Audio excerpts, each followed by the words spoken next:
a maioria das pessoas não se expressa bem, infelizmente. Não se expressam bem. E não adianta eu dizer para o meu paciente, na minha frente, fala mais alto, pronuncia melhor as palavras, porque não vai fazer. Não vai fazer. Quando eu fiz um exame de coração, com um médico e uma enfermeira, eu não entendia nada do que a enfermeira dizia. Aí eu disse, eu sou surdo. O médico disse, mas não é delicado gritar para um idoso. Eu disse, não, não precisa gritar. Só olhar para mim, pronunciar bem as palavras, eu vou entender. Ele fez isso magistralmente, a enfermeira não. A maioria das pessoas não tem empatia, não consegue se colocar no problema do outro. Então, por isso eu não atendo psicanálise. E eu decidi, então, fazer o meu trabalho, mesmo assim, como pregador e como palestrante. Como pregador, eu falo sozinho. E vocês têm que ouvir. Não tem nenhum problema. Como palestrante também, mas vocês vão querer fazer perguntas, podem fazer, mas por escrito. Está resolvido. Então, não me levem a mal se vocês conversam comigo e eu fico quieto. O que eu vou fazer? Mas eu quero que vocês abram a sua Bíblia. É um assunto muito importante que vamos tratar hoje. Marcos capítulo 6, versículo 30 a 44. Marcos capítulo 6. Vocês estão me entendendo? Tá. Marcos 6, versículo 30 a 44. Essa história está nos 4 evangelhos. Alguns um pouquinho diferente. Em um diz que os discípulos mandaram Jesus mandar esse pessoal embora. E em outro diz que Jesus estava preocupado com essa gente mandar embora sem alimentar. Voltaram os apóstolos à presença de Jesus e lhe relataram tudo quanto haviam feito e ensinado.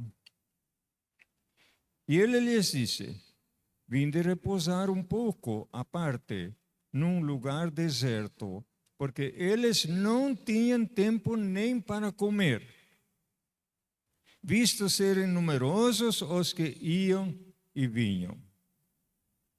Então foram sós no barco para um lugar solitário. Muitos, porém, os viram partir e, reconhecendo-os, correram para lá, a pé, de todas as cidades, e chegaram antes deles. Ao desembarcar, viu Jesus uma grande multidão e compadeceu-se deles, porque eram como ovelhas que não têm pastor. E passou a ensinar-lhes muitas coisas.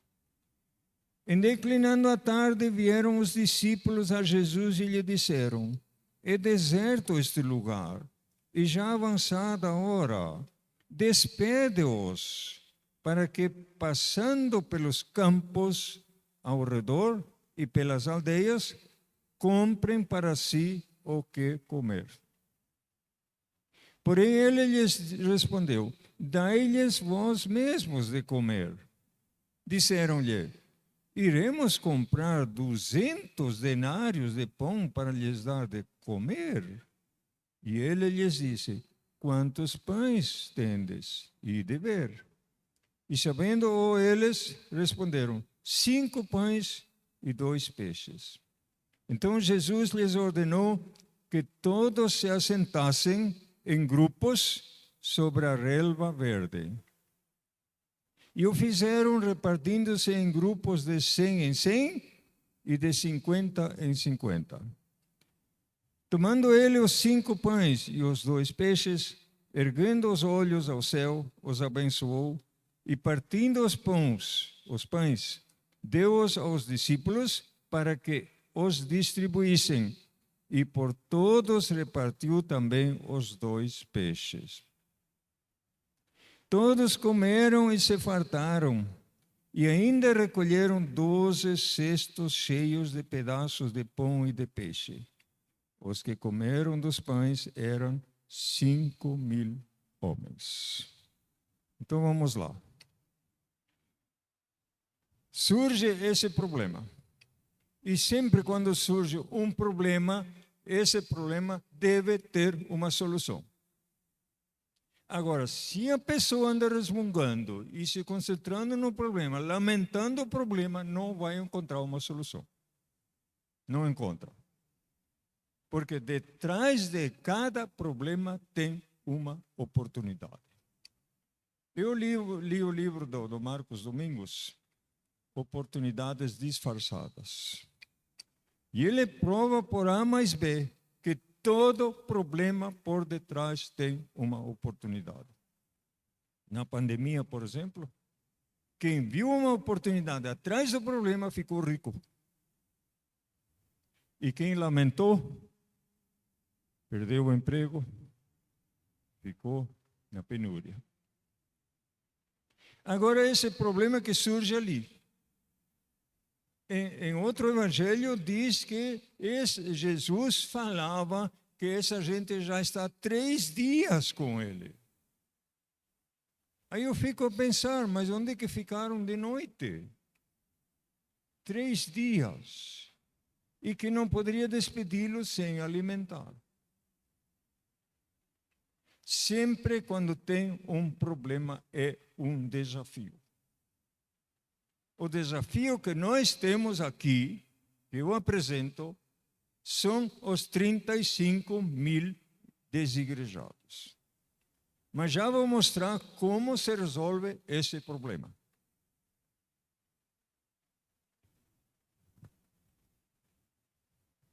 Essa situação era uma situação emergencial. 5.000 homens, e em outro evangelho diz, sem contar mulheres e crianças. Como alimentar 5.000? E os discípulos fazem os cálculos. Porque Jesus mandou calcular. Lembra aquela torre que alguém quer construir? Jesus disse, senta primeiro e calcule. Tem que calcular. Tem que planejar. Senão você não consegue enfrentar nada na vida. E aí o cálculo deles é 200 denários daria um pedaço de pão para cada um. E se vocês vão olhar, depende da Bíblia que vocês têm, nas últimas páginas vai falar do denário. E vai dizer ali que é um dia de trabalho, o denário. E nos Estados Unidos calculam que é 10 dólares por dia, que seria 50 reais, que é bem por baixo, porque uma diarista cobra 150. Qualquer maneira, um denário é um dia de trabalho. Mas quanto é um denário? Qual é o valor? Fazendo os cálculos de 200 denários, dividido por 5.000 pessoas, dá 6 reais por pessoa. Ou seja, o cálculo dos discípulos estava razoável. 6 reais dá um sanduíche. Dá um sanduíche. Não é uma janta, não é um almoço. Mas ia resolver os problemas, só que não sei se Judas tinha 200 denários no bolso. Mas aí Jesus faz uma pergunta muito importante, muito importante. Pensem nisso. Quando eu vou dar as palestras sobre finanças bíblicas, vou falar muito disto. Quando você tem um sonho, quando você quer prosperar, quando você quer seguir uma carreira, você sempre deve começar onde você está e com o que você tem. Sempre. Você nunca pode dizer o dia que eu ganhar a Mega Sena. Não vale nada. Também não vale nada um palestrante motivacional dizer para você sonhar alto, ter uma mansão, um carrão, muito dinheiro no banco. Não vale nada. Porque isso não cai do céu. Porque as coisas materiais desta vida são por mérito. De graça é só o que vem de cima. Só a salvação, o perdão, a vida eterna. Isso é de graça. E ainda outras coisas que vêm de cima. A chuva, o vento, é de graça. Mas o pedaço de pão que você quer comer tem que custar uma gota de suor. É por mérito. Você não pode ser mendigo. Você tem que merecer. Vou esclarecer muito bem isso nas palestras sobre finanças o mês que vem. Aí Jesus pergunta, quanto vocês têm? Ou seja, vamos ver com que nós podemos começar. Tem 2 peixes, 5 pães. Mas o que é isso entre tantos?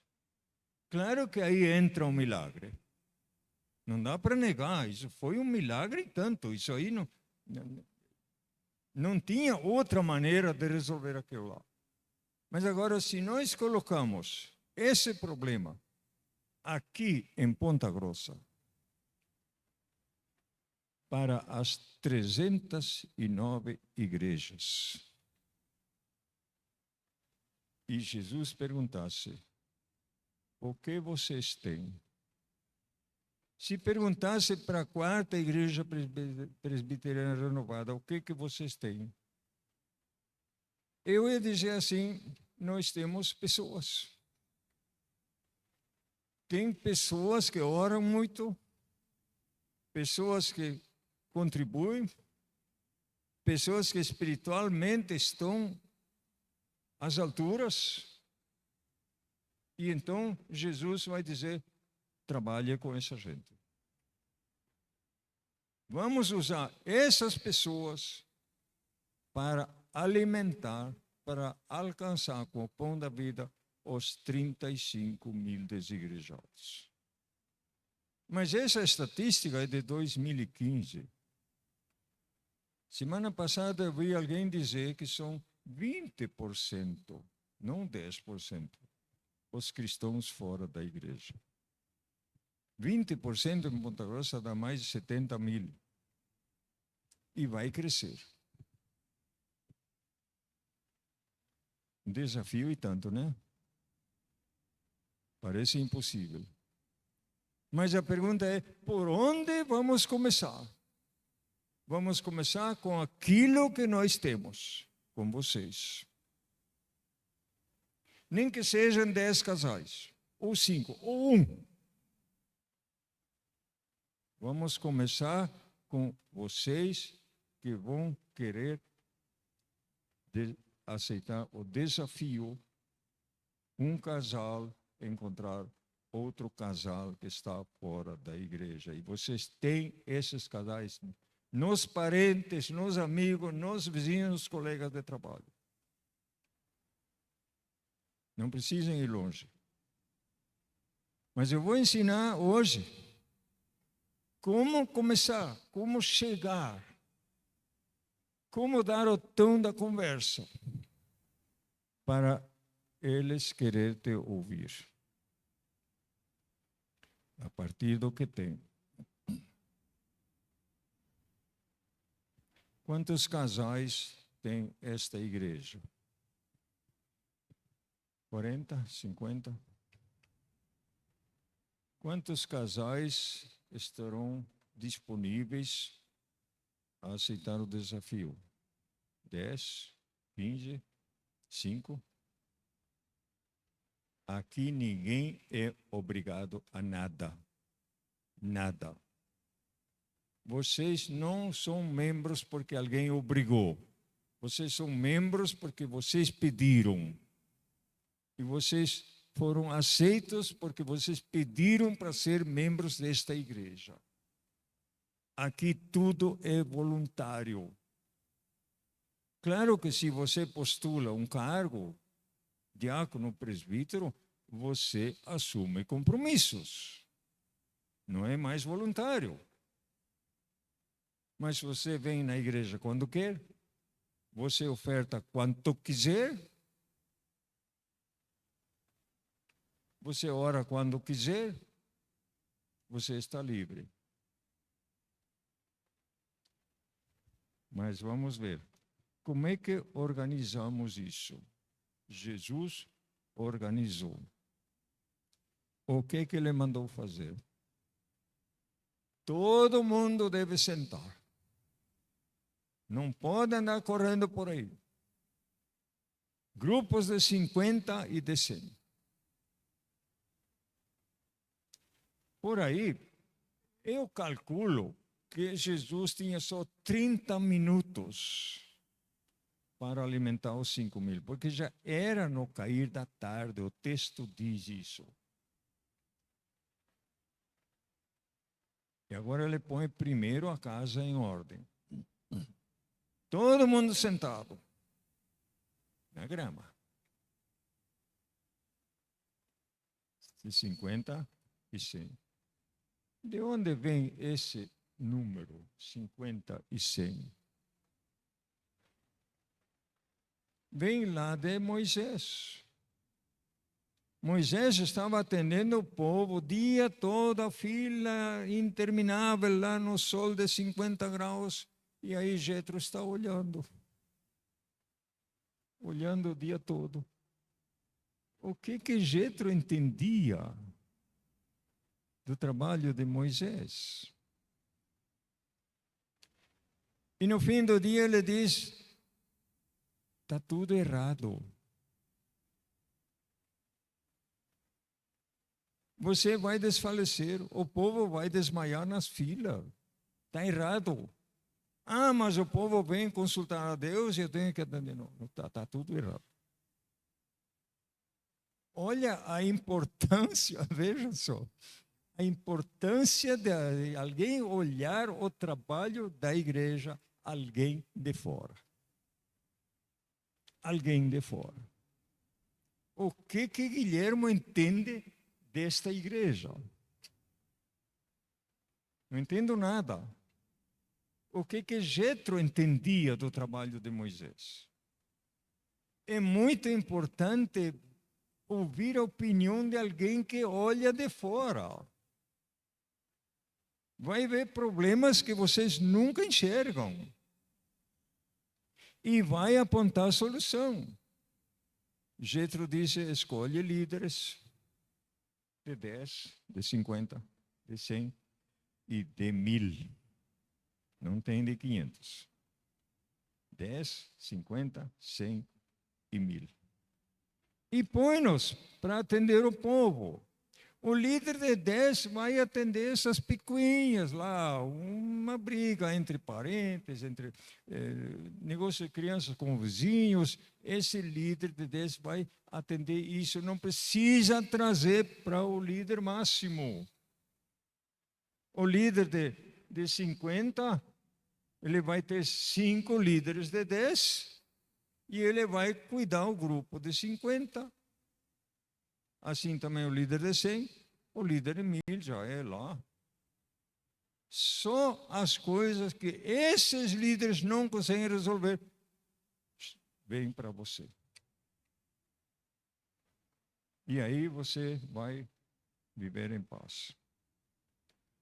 Mas eu não estou sugerindo aqui uma igreja em células. Não, de jeito nenhum. Tem muitos que tentaram e deu errado.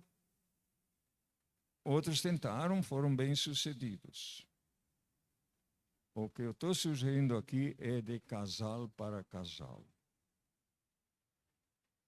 Por que não de pessoa para pessoa?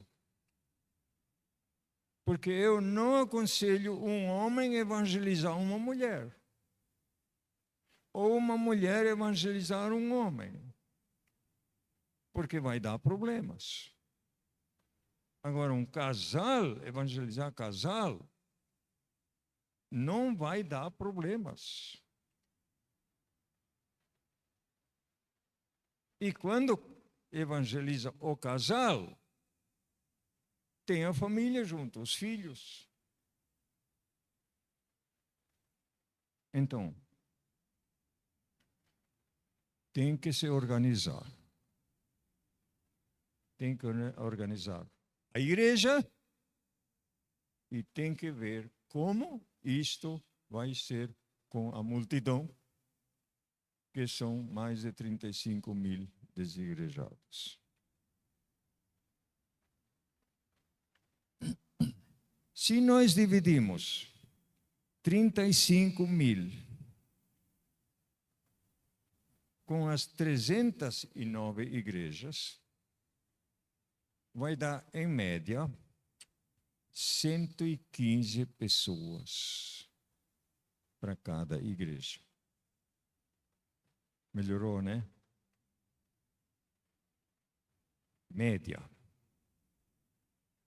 Claro que tem igreja que tem 1.000 membros, 5.000 membros, já vai dar mais pessoas. Mas, em média, dividindo os 35 mil, ou que sejam 70 mil, 35 mil dividindo entre as 309 igrejas, dá 115 pessoas, menos de 60 casais. Está fácil, né? Ou seja, esta igreja teria como missão abordar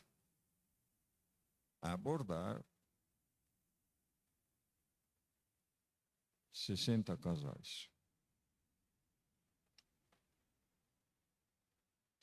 E quanto tempo esta igreja teria para fazer isso? Não é 1 ano, não é 5 anos, não é 10 anos.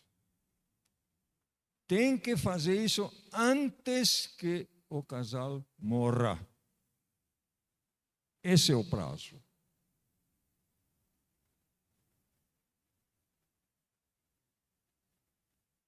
Não tem outro prazo. Então, se a igreja quiser alcançar 60 casais neste ano, tem que ter 60 casais aqui, que cada um vai encontrar um. Mas já vou mostrar o problema que vai surgir. Porque pode ser que o primeiro casal que vocês procuram não vai querer saber. Como é que vai fazer isso?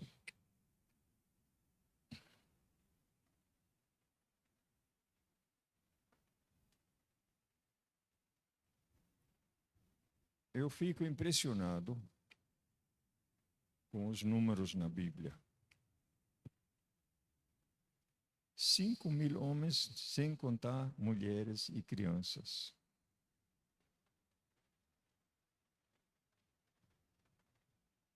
Mas foi fácil de contar. Só contar os grupos de 50, os grupos de 100, e tinha o número.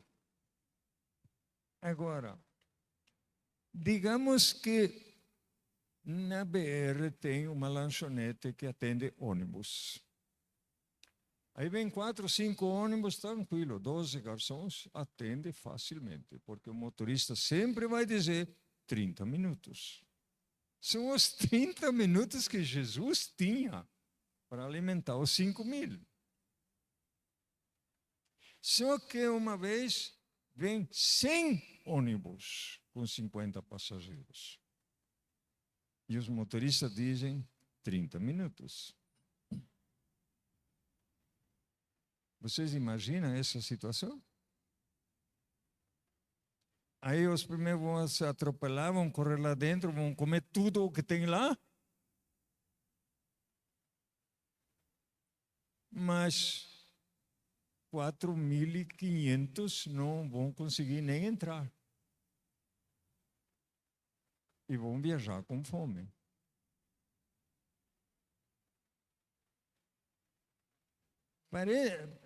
À primeira vista parece que é uma tarefa impossível como parece impossível a ordem de Jesus de evangelizar o mundo a cada geração. Vou falar disso na próxima quinta-feira. Parece impossível. E realmente é impossível quando não há planejamento. Quando não há um propósito definido. Quando a igreja não sabe o que quer. Quando a igreja faz o erro que cometem a maioria das igrejas de Ponta Grossa. A maioria. Talvez essa aqui também. Atendem só o primeiro grupo. Só o primeiro grupo. Que tal se os apóstolos fossem lá no primeiro grupo e ficassem ali? Vocês têm que comer mais peixe, têm que comer mais pão, comam mais. E se esquecessem dos outros. É o que a igreja em Ponta Grossa faz. Todas. Qual é a pregação? Me desculpe, a pregação não está errada. A pregação é a seguinte: você tem que orar mais, você tem que ler mais a Bíblia, você tem que contribuir mais. E prega isso sempre para o mesmo grupo, para as mesmas pessoas, 10, 20, 30 anos. E pessoas saem da igreja, saem do culto com um sentimento de culpa. E quem sabe esse é um dos motivos que muita gente sai da igreja e não volta mais. Parece um clube fechado. Não tem uma mensagem para as outras pessoas. Mas também, como é que vai ter se as outras pessoas não vêm na igreja? Vocês acham que um bêbado vai entrar aqui para ouvir o evangelho? Vocês acham? Vocês acham que um drogado vai entrar? E que tal se um bêbado entra, vem aqui na frente, pega o microfone do pastor? Vocês vão arrastar ele para fora. Está perturbando o culto. Os perdidos não vêm aqui. Eu disse isso para um pastor aqui em Ponta Grossa. Você não pode dizer venham no culto. Você não tem essa autoridade. Jesus falou, ide. Então o pastor não pode dizer venham. Me desculpem. Mas os membros são aqueles que já falei quinta-feira passada, a ovelha cria uma cria por ano. Os membros têm que trazer os de fora. Essa é a missão. Não é suficiente se regalar aqui espiritualmente. Ah, que bênção foi o culto, maravilhoso, glória a Deus. É como alguém que abastece o carro cada semana, não gasta nenhum litro de gasolina durante a semana e abastece de novo e derrama tudo.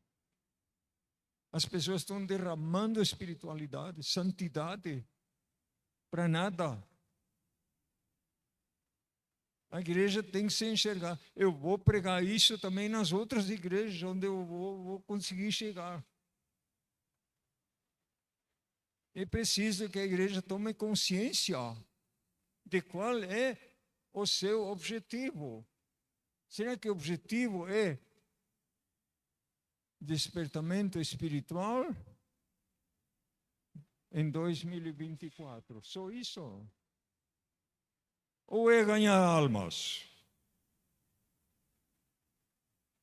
Eu vou dizer para vocês, o melhor ganhador de almas é o novo convertido.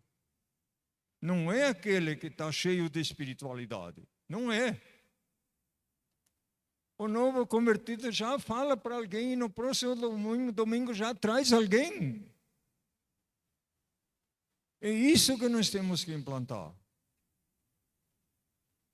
O novo convertido, quando ele sente, quando ele se dá conta que ele foi perdoado, que ele tem a vida eterna, ele não fica quieto, ele não sabe nada da Bíblia, não sabe nem orar.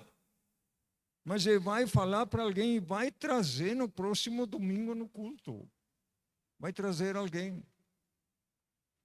É assim que funciona. Então, evangelismo por amizade. Quando Jesus mandou os 12 e também os 70, ele disse, quando vocês chegam numa casa, desejem a paz para essa casa. Se tiver um filho da paz, entrem e fiquem ali. Se não tiver, sacudam o pó dos pés e vão embora. Ou seja, como é que você vai encontrar um casal?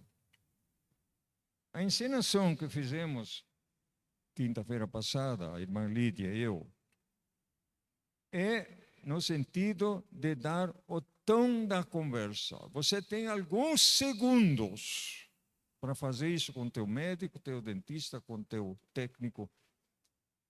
Alguns segundos. Se você não faz isso, você vai entrar na onda da conversa dos outros. E eles vão falar de corrupção, de política, de governo, de TV, de desastres, vão falar tudo que é porcaria para você, e você perdeu a oportunidade de dar o tom da conversa. Por isso, quando você vai no médico, você tem 10 ou 15 segundos só para dar o tom da conversa. Claro que eu fiz isso com um médico meu. E eu disse, falei, então, sobre o passaporte e o visto de entrada no céu. Ele queria saber, eu disse, você tem que me convidar para um almoço, porque eu quero explicar para toda a família. E ele me disse, serve um risoto? Serve, sim, por que não? Só que isso faz 5 meses e ainda não me convidou. Mas eu vou seguindo. Quase cada mês eu faço uma consulta com ele e faço lembrar. E ele disse, a última vez me disse, é incrível, ele disse, cada semana tem algo. Sabe, essa gente rica não tem tempo para nada, tem muitos compromissos. Mas ele disse que vai me convidar. Bom, estou esperando.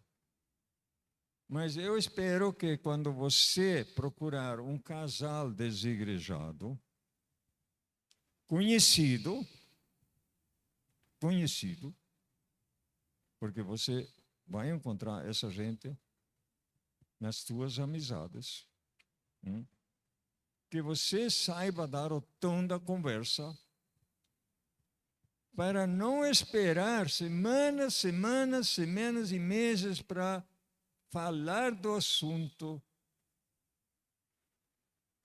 da salvação ou de voltar para o rebanho.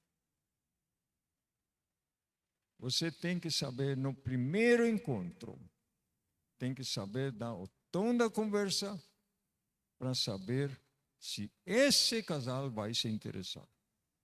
É o que nós fizemos aqui. Mas nós vamos treinar isso muito ainda. Então, vocês trouxeram aquela folha que foi dada quinta-feira passada. Né? Essa aqui. Trouxeram? Tá. E vocês trouxeram uma folha em branco e caneta. Quem trouxe, levanta aí. Uma folha em branco. Folha em branco. Nada escrito. Nada escrito. Ninguém trouxe? Ui, ui, ui.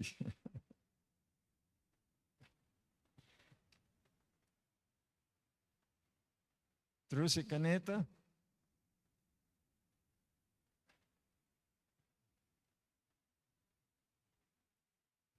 Nós temos que fazer esse treinamento para vocês saber como fazer quando vocês vão lidar com um casal desigrejado. Temos que fazer.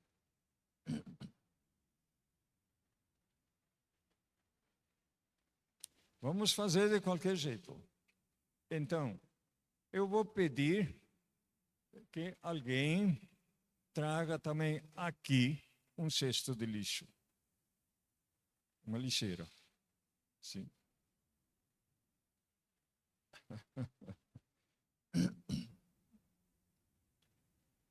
Os que não têm papel, vamos simular. Vamos simular.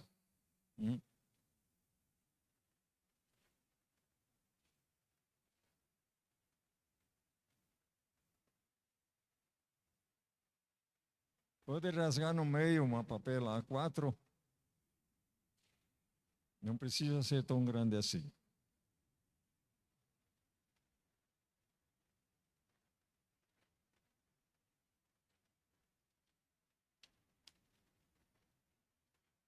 Então, esse treinamento que eu estou dando para vocês, os 3 passos para a salvação, e para ter a certeza da salvação, e tirar todas as dúvidas, o 4º item, né? Eu aprendi no seminário de teologia. Um dos nossos professores foi discípulo de Billy Graham. E ele respirava evangelismo. E ele nos ensinou isso aqui, que é o método que Billy Graham usava, que ele mandava os seus discípulos a aplicar para que alguém tenha certeza da salvação. Ótimo, veio a lixeira. Põe aqui, põe aqui. Aí, obrigado, tá bom, obrigado. Então, esse passo a passo para ser salvo e ter a certeza da salvação.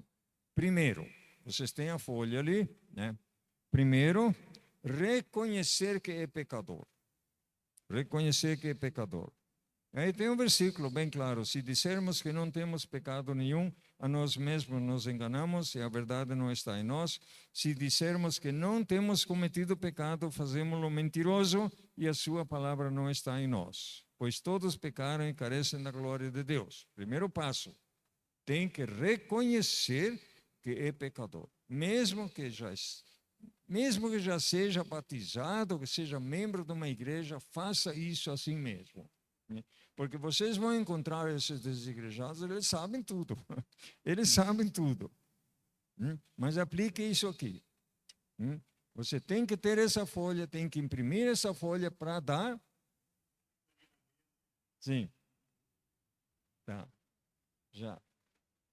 Vocês têm que se preparar. A igreja até pode fazer isso, mas vocês podem fazer uma cópia lá na Lan House, né?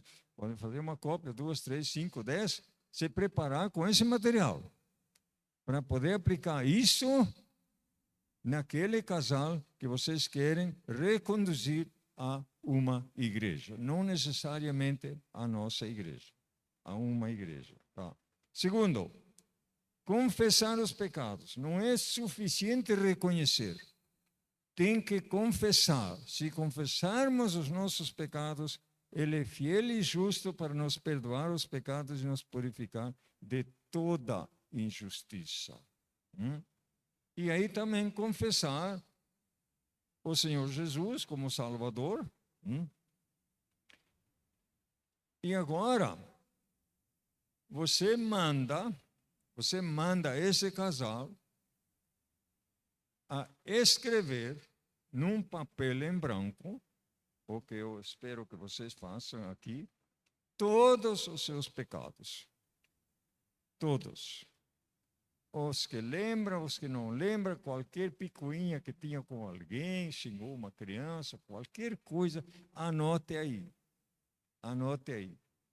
Todos os pecados. Todos. Inclusive os pecados ocultos. Ou seja, aqueles que você não lembra. Então, depois que você escreveu todos os pecados, você coloca mais os pecados ocultos. Ou multiplica por 1000. Multiplica por 1000. Para você ter a certeza que não esqueceu nenhum, que você está colocando diante de Deus todos os teus pecados. Né? Porque ali em 1 João 1,9 diz, e nos purificar de toda injustiça. Toda injustiça. O perdão é para toda injustiça. Tá. Agora você guarda esse papel, guarda um pouco, cuidado que ninguém veja. O marido não pode ver o papel da esposa. A esposa não pode ver o papel do marido. É sigilo absoluto. É entre você e Deus. Tá. Aí então, depois que foi feito isso, vem o item 3. Receber Jesus como Senhor e Salvador. E o versículo é conhecido. Mas a todos quantos o receberam, deu-lhes o poder de serem feitos filhos de Deus, a saber, aos que creem no seu nome. João 1,12. Você tem que decorar esses versículos. Tá. A isto respondeu Jesus: em verdade te digo que se alguém não nascer de novo, não pode ver o reino de Deus. Tá. Aí vem a oração de entrega. Ainda está segurando o papel, seus pecados. Aí você pode, o pastor que nos ensinou isso, discípulo de Billy Graham, disse que não é errado colocar as palavras de oração na boca da pessoa. De repente, uma pessoa que nunca orou, né? Aí você vai ditar, né? Senhor Jesus, sei dos meus pecados, frase por frase. E por fim, amém. Tá. E agora sim, agora pegue a sua lista e rasgue em 1000 pedaços e ponha no lixo. Quem há que possa discernir as próprias faltas? Absolve-me das que me são ocultas. E agora você que anotou tudo isso, e rasga isso e põe na lixeira aqui.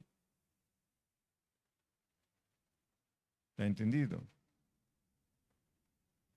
Tá. Aí então, o que justifica, qual é o versículo que nós usamos para fazer isso aqui? Veja só.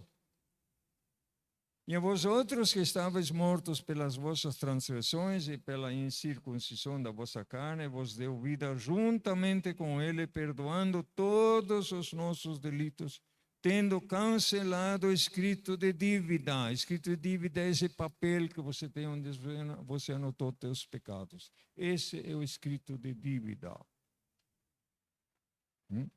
Que era contra nós e que constava de ordenanças, o qual nos era prejudicial, removeu-o inteiramente, encravando-o na cruz.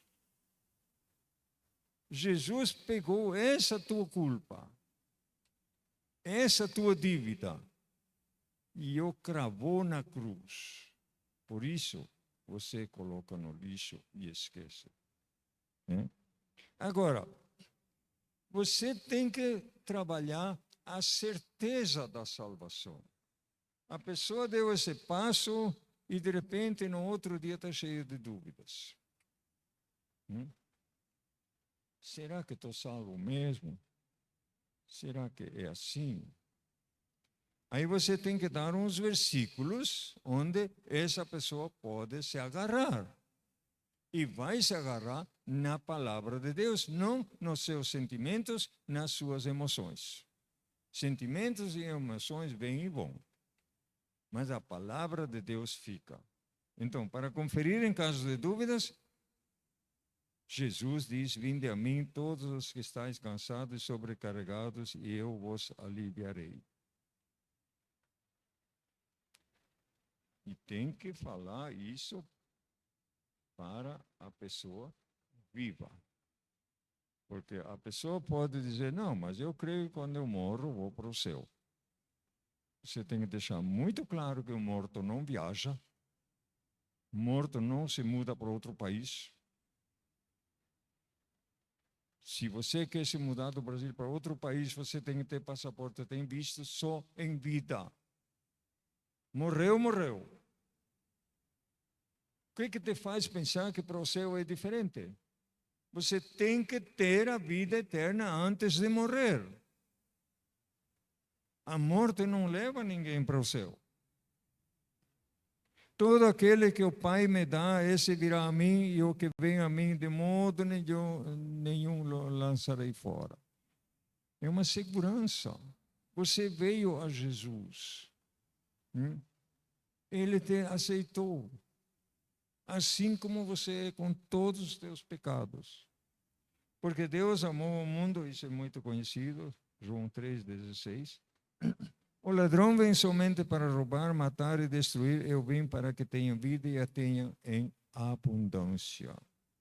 Filhinhos meus, estas coisas vos escrevo para que não pequeis. Se todavia alguém pecar, olha, se por acaso, se por descuido alguém pecar, temos um advogado junto ao Pai, Jesus Cristo, o justo. Você tem que ensinar ao novo convertido de que ele vai pecar ainda. Não é mais normal, não vai querer pecar, mas vai pecar. Uma psicóloga cristã pregou aqui em Ponta Grossa que Jesus nos libertou da culpa, mas não nos libertou do pecado. Eu fiquei assustado. Como assim? Continuou pecando, então não me libertou do pecado. Nem me libertou da tentação. Me libertou da culpa. Então o cristão tem que entender que vai continuar errando. Mas não quer mais errar. Essa é a diferença. Não quer mais errar. E se alguém não foi achado inscrito no livro da vida, esse foi lançado para dentro do lago do fogo. Esse não tinha passaporte nem visto de entrada. Quando você não decide ir para o céu, você não tem outra opção. Deus não vai pedir para você, por favor, vai para o inferno. Não. Você vai ser lançado. Está escrito, Apocalipse 20, 15. Está escrito, vão ser lançados. Somos herdeiros. Se nós somos filhos, logo somos também herdeiros de Deus e co-herdeiros de Cristo. Ou seja, você tem que explicar para o novo convertido que ele veio a Jesus como um mendigo, desprovido de qualquer virtude, miserável, mas você não fica mendigo, você é transformado em filho de Deus, herdeiro de Deus e co-herdeiro com Cristo, um filho do rei. Você já viu um filho do rei pobre? Não tem. Ele tem vida de rei. Então você não se chega mais a Deus como um mendigo, pedindo coisas. Me desculpe. Você vai agradecer por coisas que você recebeu. Você vai agradecer. Você vem a Deus para ter relacionamento. Mas você é herdeiro. Nele digo, em quem também fomos feitos herança, havendo sido predestinados conforme o propósito daquele que faz todas as coisas. Feitos herança. Somos herdeiros. Não somos mais pecadores pobres. Somos salvos, que ainda erram porque estamos na carne. Sabendo que receberão do Senhor a recompensa da herança. Vocês conhecem um herdeiro que por ser ruim ele perde a herança? Não. Mas eu não estou pedindo para você ser um herdeiro ruim. Não. Mas herdeiro tem direito à herança. É incontestável isso. Os irmãos não podem dizer: você não se comportou bem, você não ajudou nada, você desperdiçou. Só tem direito. Você tem direito ao céu. É um direito que Jesus te dá, porque Ele pagou a tua culpa. Para uma herança que jamais poderá perecer, macular-se ou perder o seu valor. Herança guardada nos céus para vocês. Agora, os poucos minutos que me restam, eu vou dizer assim: a partir de junho, eu quero que vocês procurem um casal desigrejado. Mas podem pensar agora já nisso, né? E então, você tem que saber chegar a esse casal. Hum?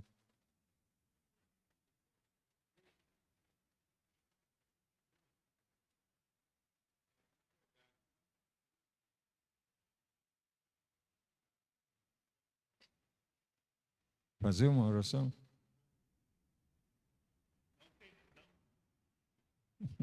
Dá um tempinho pro pessoal escrever a lista dos pecados. É sim. Fazer essa prática aqui para a gente encerrar o culto, entendeu? Tá aí bom. o senhor fala o que tiver de falar, aí dá um tempinho para a gente Tá. escrever e nós vamos fazer isso aqui agora mesmo. Enquanto isso, eu completo aqui. O que ia dizer?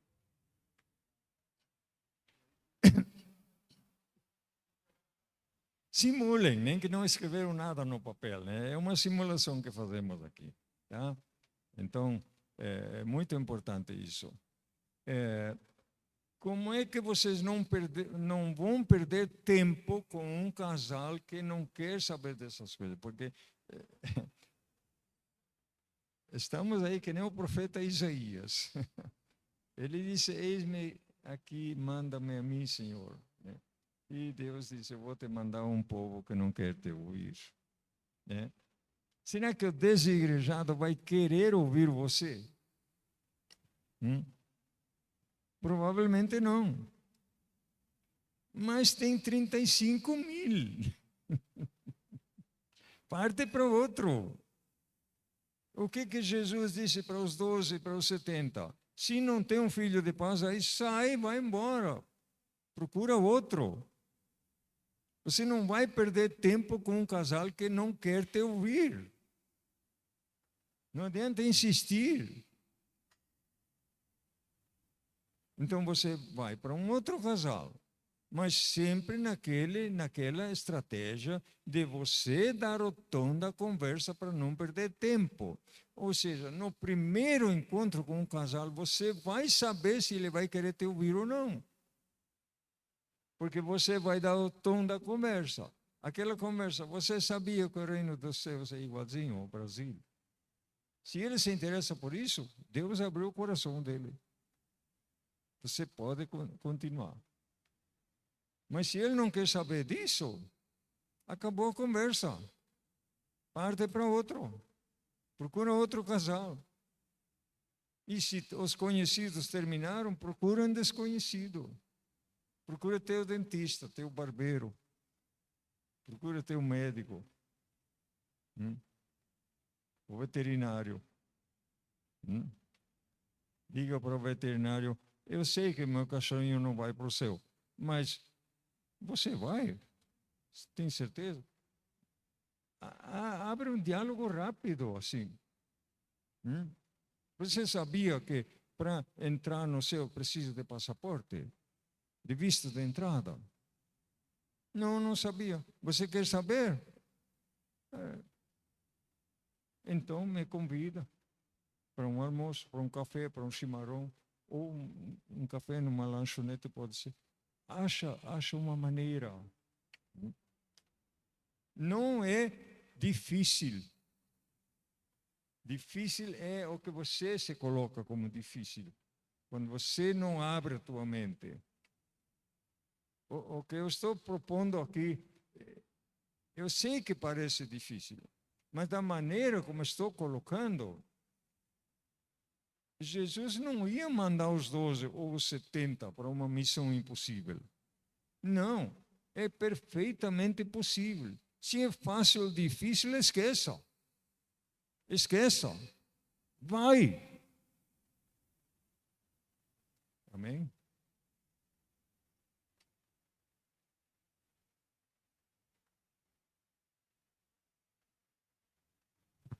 Amém, irmãos?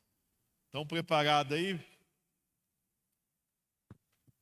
Então, aqui, como o pastor nos ensinou, eu achei muito interessante essa didática, está a lista dos seus pecados. Amém?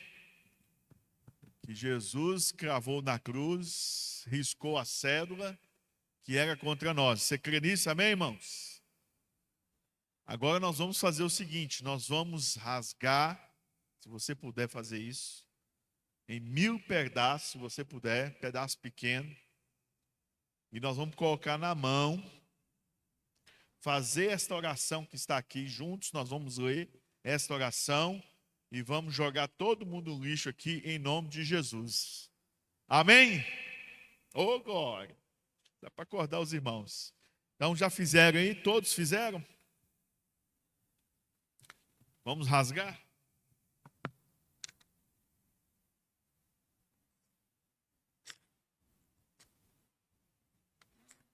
Em nome de Jesus. Glória a Deus. Meus pecados foram perdoados. Glória a Deus.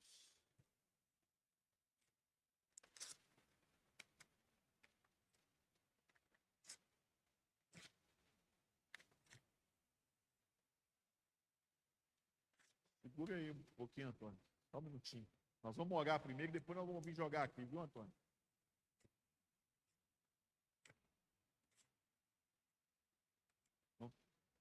Pode ficar tranquilo, irmãos, que o culto está sendo transmitido, só filmado.